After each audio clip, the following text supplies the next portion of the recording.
Imagine this scene. The end of August 1941. The Soviet Union's situation on the fronts is not just difficult, it is catastrophic. Smolensk has just fallen. German armored spearheads are tearing towards Leningrad. A giant encirclement ring is closing near Kiev, in which hundreds of thousands of Soviet soldiers will soon perish. The country is bleeding out. Every battalion, every tank, every plane counts. And the factories evacuated to the east are only just beginning to set up their machines literally under the open sky. And at this very critical, seemingly absolutely hopeless moment, the Soviet leadership makes a decision that at first glance appears to be madness or the height of strategic blindness. Instead of throwing all available reserves towards Moscow or to the defense of Ukraine, the Soviet Union, jointly with Great Britain, launches a large-scale military invasion into the territory of a sovereign state that had officially declared its neutrality.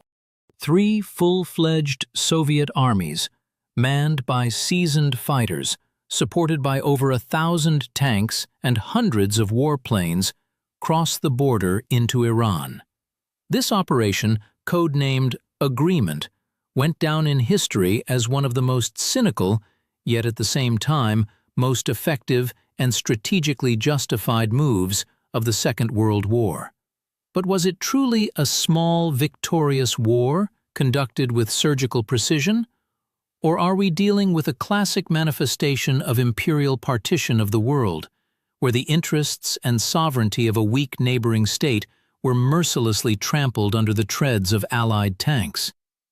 Let us ponder this astonishing paradox and try to transport ourselves to that era to understand the hidden springs that set in motion the huge war machines of 2 empires, the British and the Soviet, that until yesterday had been adversaries. Iran in the early 1940s was an incredibly complex knot of geopolitical contradictions. On the throne in Tehran sat Reza Shah Pahlavi, a man of strong will, a former colonel of the Persian Cossack Brigade who had come to power as a result of a coup and was trying with all his might to modernize his backward, semi-feudal country. The Shah understood perfectly well that Iran was caught in a vice between traditional colonial predators. To the north loomed the Soviet Union, the heir to the Russian Empire, which for centuries had viewed Persian lands as its sphere of influence.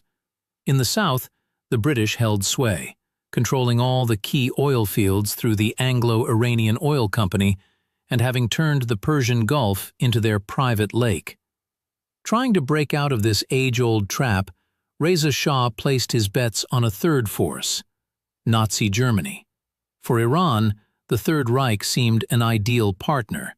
It had no colonial possessions in the Middle East, it offered advanced technology, investments, and was willing to buy Iranian raw materials. By the early 1940s, German influence in Iran had reached its peak. German engineers were building the Trans-Iranian Railway, the Shah's grand project. German specialists managed key factories, power plants, ports, and communication systems. And here arises a question that was long hushed up by official Soviet historiography, but is so loved by modern independent researchers. How real was the German threat in Iran in the summer of '41? Were those 3,000 German specialists living in the country truly a formidable fifth column, ready at the first signal from Berlin to stage a coup d'etat, blow up the oil fields, and open the southern gates for the Wehrmacht? Indeed, German intelligence, the Abwehr, was actively working in the region. We know the names of such resident agents as Julius Schulze-Holtus in Tabriz, or Franz Mayer in Tehran, who tried to establish contacts with the warlike nomadic tribes of southern Iran, especially the Qashqai, to incite an uprising against the British if necessary. But if we look at things soberly and impartially, these German agents were few in number, lacked heavy weaponry, and had no serious support from the regular Iranian army. Reza Shah himself, being a pragmatist to the core, had no intention of becoming Hitler's puppet. He declared Iran's strictest neutrality on the very first day of World War II, and carefully ensured that his country was not drawn into the global conflict.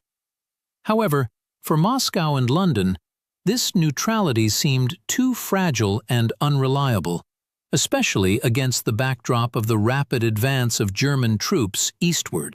If we look at the map of that time through the eyes of the Soviet General Staff in July 41, a truly terrifying picture emerges. Army Group South is tearing through Ukraine toward the Caucasus. Hitler's ultimate goal is clear: Baku's oil. Baku in the 40s was the heart of the Soviet war machine, supplying up to 80% of all aviation gasoline and fuel and lubricants for the Red Army. If the Germans capture the Caucasus, or even just disable the Baku oil fields with the help of aircraft, the Soviet Union is guaranteed to lose the war within a few months due to simple fuel starvation. And now imagine that just a few dozen kilometers south of Baku lies the territory of Iran, where thousands of German citizens are working, and Luftwaffe bombers could land at the airfields at any moment.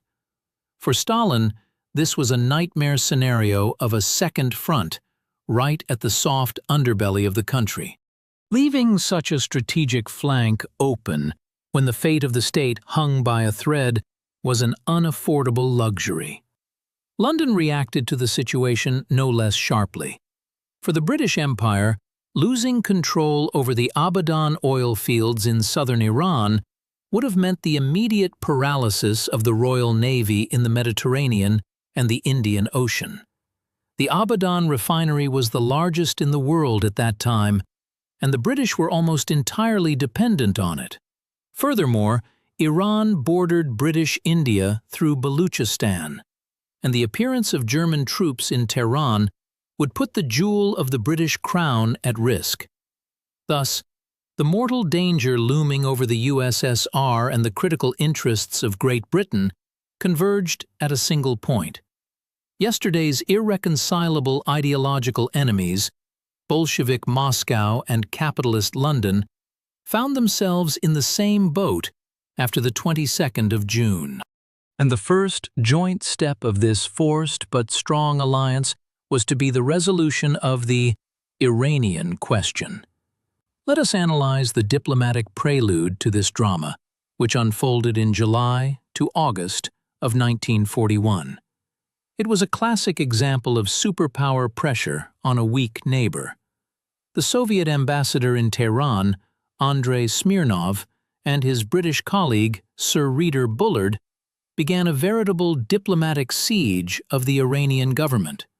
3 times, on July 19th, August 16th, and finally, August 23rd, they handed joint protest notes to Iranian Prime Minister Ali Mansour. The demand was harsh and ultimative: immediately expel all German specialists from the country, wind down the activities of German firms, and provide the Allies with guarantees that Iranian territory would not be used against them. Reza Shah found himself in a trap. Expelling the Germans would have meant a complete halt to the country's industrial modernization, as they were the ones managing the unfinished railroad, ports, and factories. The Shah tried to maneuver, offering to reduce the number of German citizens, promising increased control over them. But time was working against him. The stakes were too high for the Allies to agree to a compromise. For Moscow and London, the Shah's refusal to fully comply with the ultimatum became the perfect pretext for launching military operations. It is interesting to trace how the Soviet side attempted to legally justify its invasion. In an official note dated August 25th, the USSR cited Article 6 of the 1921 Soviet-Iranian Treaty. This article gave the Soviet Union the right to introduce troops into Iranian territory if a threat to its borders arose from third forces attempting to use Iranian territory as a springboard for an attack on the USSR. However, modern historians point out that this treaty was created under completely different historical circumstances. Article 6 was written to protect the young Soviet Republic from White Guard units and the Allied interventionists who supported them, who might have attempted to attack Baku or Astrakhan from Persia. Applying this article against German engineers and technicians in 1941 appeared legally strained and highly controversial. The British, for their part, did not trouble themselves with searching for complex legal formulations. They acted openly, guided solely by the right of the strong and the logic of military necessity. While diplomats exchanged notes, military staffs were finalizing invasion plans. The Soviet command approached the planning of the operation with the utmost seriousness, not entertaining any thought of a possible underestimation of the enemy. Leadership of the operation was entrusted to the command of the Trans-Caucasian Front under Lieutenant General Dmitry Kozlov. Colossal forces were allocated for the strike against Iran: the 47th Army of Major General Vasily Novikov, the 44th Army of Major General Alexander Kadyev, and the 53rd Army of Major General Semyon Trofimenko, operating from the Turkmenistan side. In total, the Soviet grouping numbered over 100,000 personnel, more than 1,000 tanks, predominantly light T-26s and BT-7s, and about 400 aircraft. These were elite, well-trained units, staffed with mountain rifle divisions that were excellent at navigating the complex mountainous terrain of northern Iran. From the south and west, British troops under the overall command of General Edward Quinan were preparing to advance.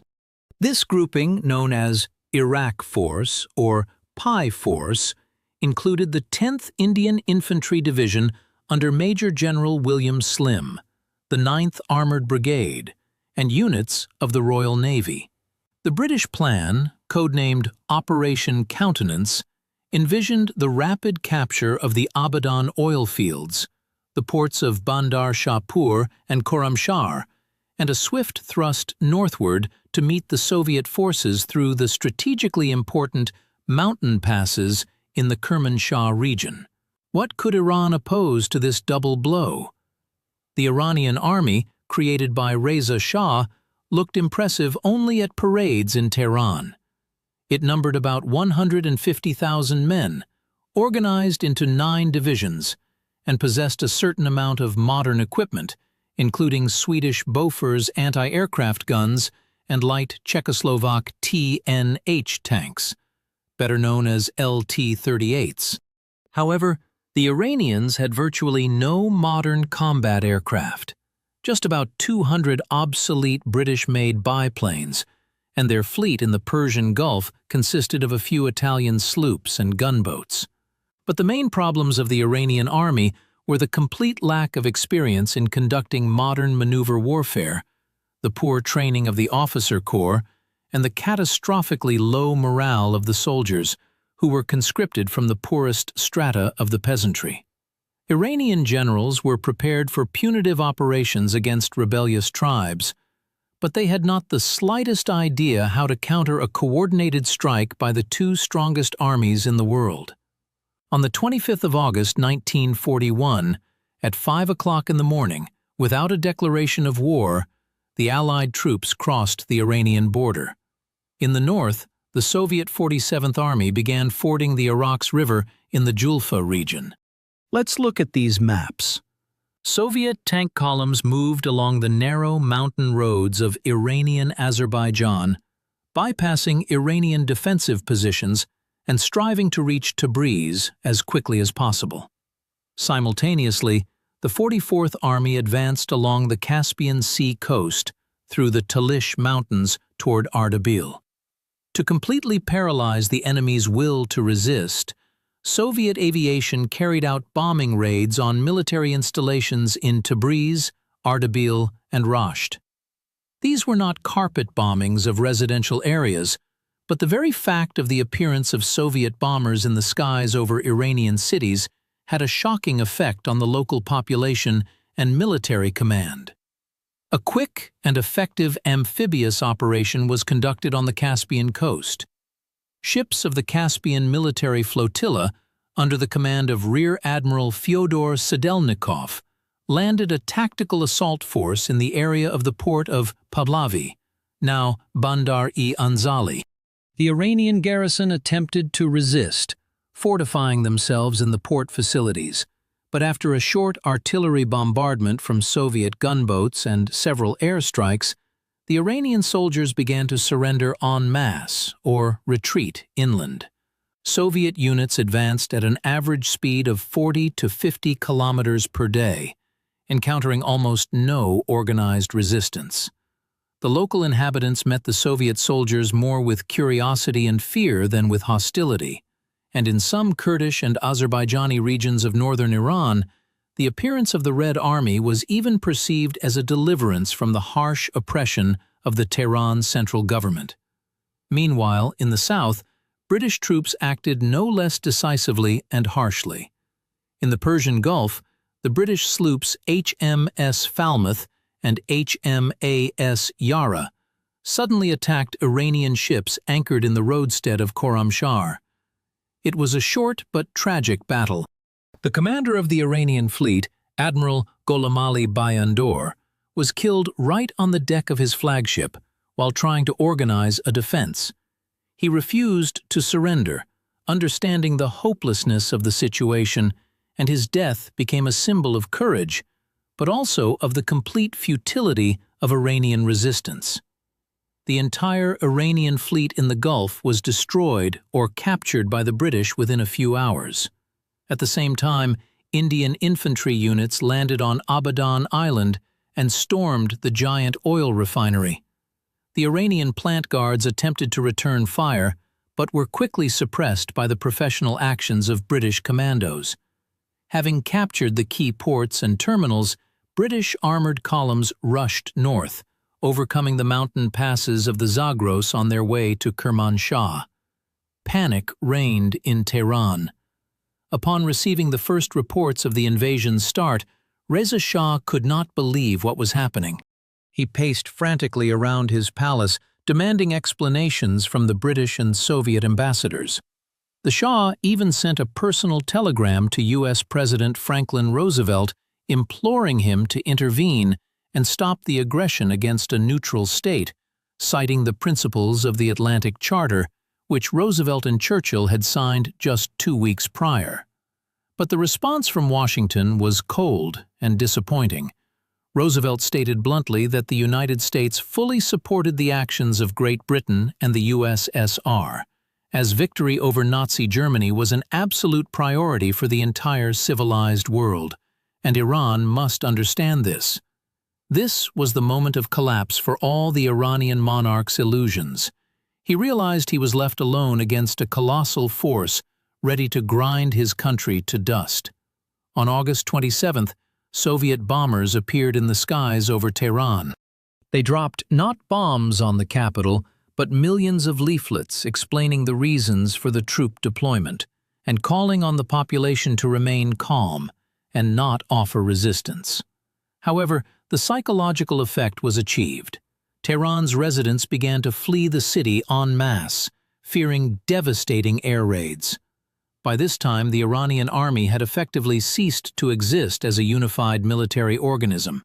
Divisions sent to the front were disintegrating, soldiers were deserting, discarding their weapons and changing into civilian clothes, while generals rushed to swear allegiance to the new order. Realizing the complete futility of further bloodshed, Reza Shah ordered a ceasefire on August 28th. Prime Minister Ali Mansour was dismissed, and the new government was headed by the elderly and respected politician Mohammad Ali Foroughi, who held pro-British views. But the drama did not end there. Despite the ceasefire, Soviet and British troops continued to tighten the ring around Tehran.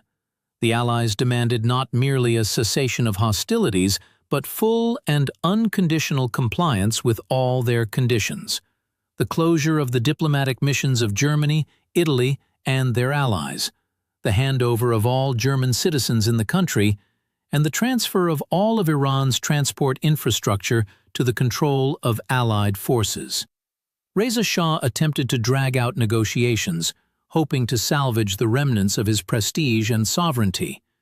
He understood that handing over the German specialists, many of whom had become his personal friends and advisors, would be an indelible disgrace for him. But the Allies had no time for sentiment. In mid-September, seeing the Shah's hesitation, Soviet and British troops resumed their advance and entered the outskirts of Tehran.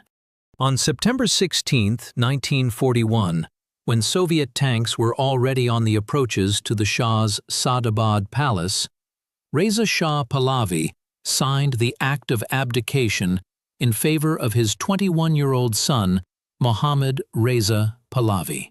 The elderly monarch was taken into custody by British military personnel and sent into exile, first to the island of Mauritius and then to South Africa, where he died 3 years later, forgotten and broken by all. The young Shah, frightened and entirely dependent on the will of the occupation authorities, immediately signed all documents presented to him. In January of 1942, a tripartite treaty was concluded between the USSR, Great Britain, and Iran, which cemented the new status quo. Iran was officially declared an ally of the anti-Hitler coalition, received guarantees of the preservation of its territorial integrity and the withdrawal of foreign troops within 6 months after the end of the war. In return, it granted the Allies unrestricted rights to use its territory, ports, railways, and highways, and undertook to provide every possible assistance in the transit of military supplies. Let us consider the price of this military campaign, which is often called bloodless.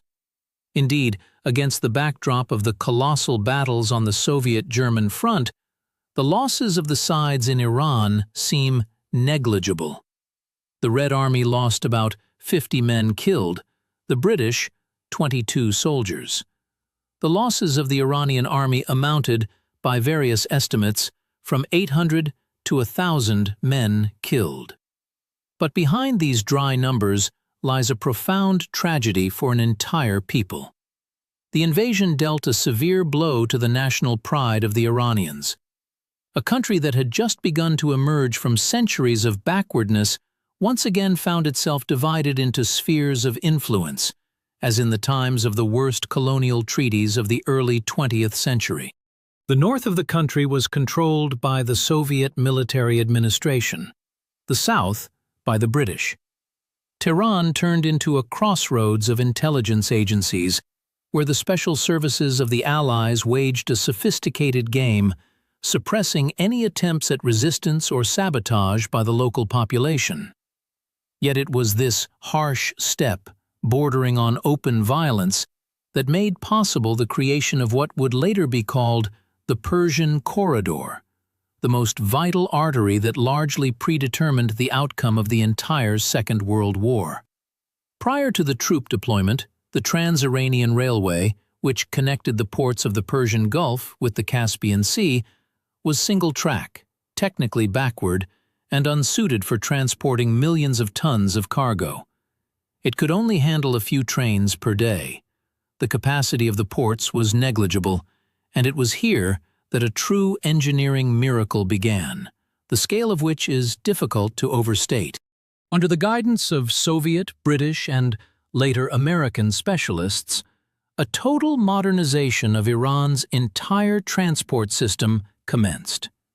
American engineers from the military department, who replaced the British in the southern sectors by the end of 1942, launched a feverish activity. They brought with them powerful diesel locomotives, thousands of freight cars, and built new port terminals in Bandar Shapur and Khorramshahr.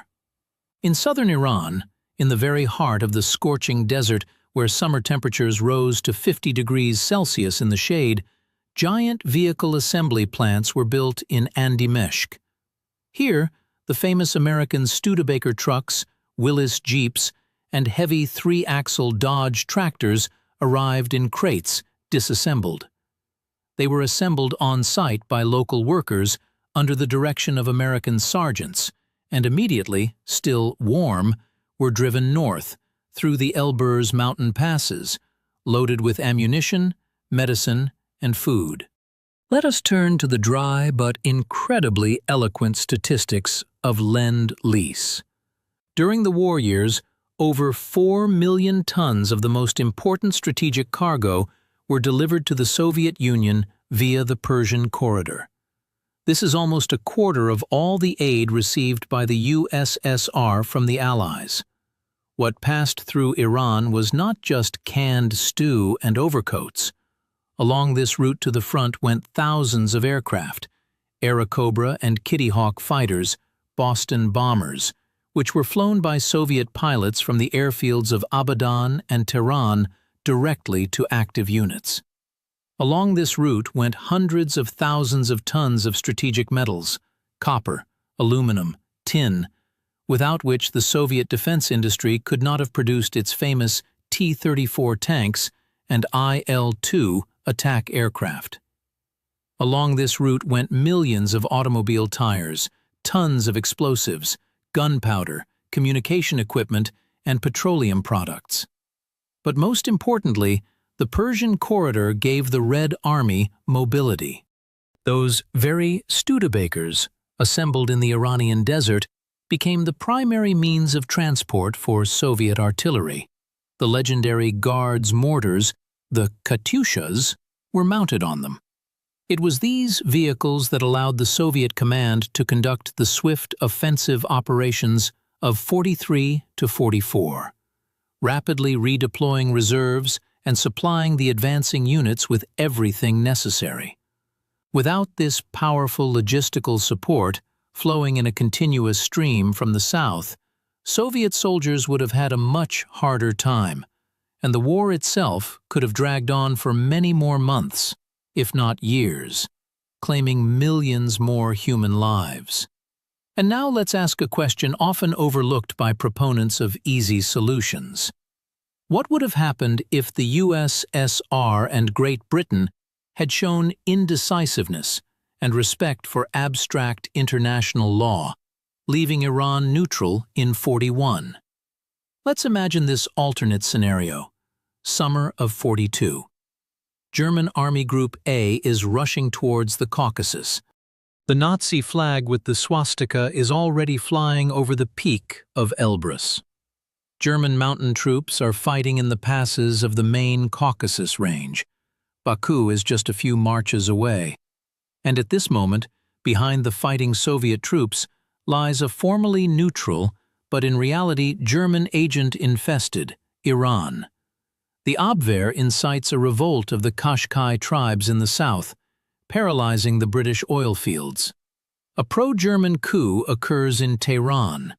After all, there were plenty of Hitler's supporters among the Iranian military and aristocracy. Iranian airfields receive Luftwaffe aircraft, which begin the systematic bombing of Baku. The entire Soviet defense system in the Caucasus collapses like a house of cards. Moreover, Turkey could have entered the war. The Turkish leadership was closely watching the course of the fighting in the Caucasus and kept a large army on the Soviet border, ready to go on the offensive in the event of Baku's fall. If Iran had become a pro-German bridgehead, Turkey would almost certainly have cast aside its neutrality and struck Soviet Transcaucasia in the back. Under these conditions, the USSR would have had not a single chance to hold the Caucasus and Baku. The loss of Baku's oil would have led to the halting of tank divisions at Stalingrad and aircraft at Kursk. This would have been a geopolitical catastrophe that could have led to the complete victory of the Third Reich on the European continent. The harsh, cynical, preventive occupation of Iran in August 41 eliminated this mortal threat in its infancy, locking the southern gates of Eurasia shut to the Axis powers. But this medal, like any other in history, has a reverse, very dark side. Let's speak honestly about the price Iran itself paid for becoming the bridge of victory for the Allies. the occupation plunged the country into a profound economic and social crisis. The huge Allied military contingents, Soviet troops in the north, British and American in the south, required colossal amounts of food, fuel, and transport. All the country's resources were forcibly redirected to servicing the coalition's military needs. The Allies requisitioned trucks, railway cars, locomotives, depriving the Iranian economy of the ability to transport goods within the country. This led to the complete paralysis of internal trade and the supply of cities. A famine began in the country. Bread, which had been the staple food for most Iranians, became scarce. Due to the crop failure of '42 and the mass requisitioning of grain for the needs of the Allied armies, food prices increased dozens of times over. In Tehran and other major cities, bread riots erupted, which were brutally suppressed by the occupation authorities and the Iranian gendarmerie loyal to them. The situation was exacerbated by outbreaks of dangerous infectious diseases, especially typhus, which claimed the lives of the famine-weakened population by the thousands. For ordinary Iranians, this war was not a distant abstraction. It came to their homes in the form of empty shelves in shops, funeral processions, and foreign soldiers on the streets of their ancient cities who behaved as if they were the rightful masters. From the point of view of Soviet official historiography, these sacrifices and hardships of the Iranian people were for a long time shamefully hushed up or blamed on the machinations of fascist agents and the difficulties of wartime. Operation Countenance was presented as a brilliant example of Allied cooperation, carried out with minimal losses and with the full support of the Iranian working people, who supposedly dreamed of freeing themselves from the yoke of the pro-fascist Shah's regime. In Soviet history textbooks, this episode occupied a modest few lines, drowned in descriptions of the grand Battle of Smolensk or the defense of Odessa.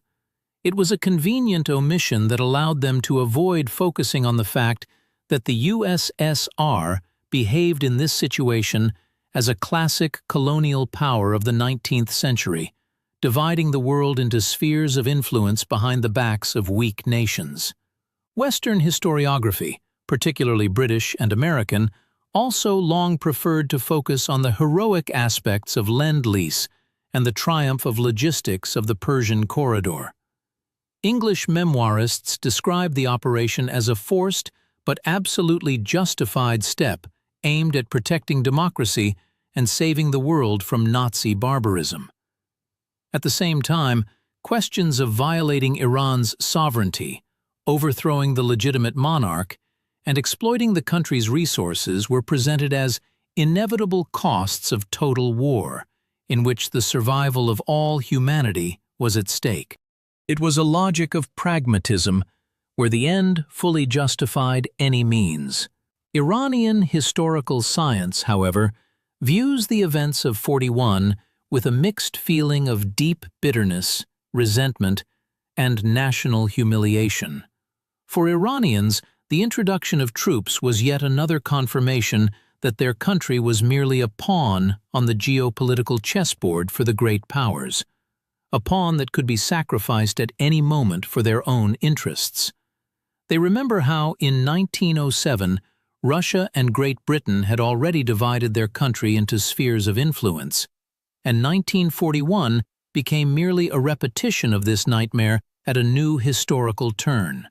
The memory of the famine, disease, humiliation of the Shah's authority, and the de facto loss of independence laid the foundation for that deep distrust of foreign powers, both the West and Moscow, which largely determined Iran's foreign policy for decades to come, right up until the Islamic Revolution of 1979.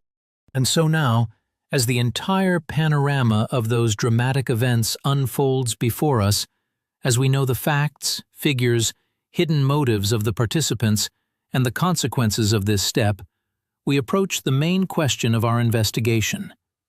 This is a conversation directly with you, sitting on the other side of the screen. Let's discard the templates imposed on us and try to weigh all the arguments ourselves on the invisible scales of history. Which of these three versions seems to you the most fair and closest to the truth? Was the joint occupation of Iran in 41 a brilliant, masterfully executed preemptive operation that saved Baku, ensured the uninterrupted transit of Lend-Lease, and ultimately saved millions of Soviet lives and hastened the collapse of Nazism? After all, in a war that decided the fate of all humanity, the laws of peacetime and the abstract sovereignty of an individual country could not be placed above the survival of hundreds of millions of people. Does this great goal, the victory over the absolute evil of the Third Reich, justify any, even the harshest and most unlawful actions? Or should we concede the point to those who see in Operation Countenance a classic act of naked imperialism, a cynical trampling of international law and the sovereignty of a neutral country, carried out under the cover of beautiful slogans? Did Stalin and Churchill have the right to decide the fate of the Iranian people, overthrow its ruler, and condemn millions to hunger and poverty for the sake of solving their own strategic tasks? Is this step not a manifestation of that very cynicism of great power politics that we so often condemn in the actions of other states? Look closely at these dry facts.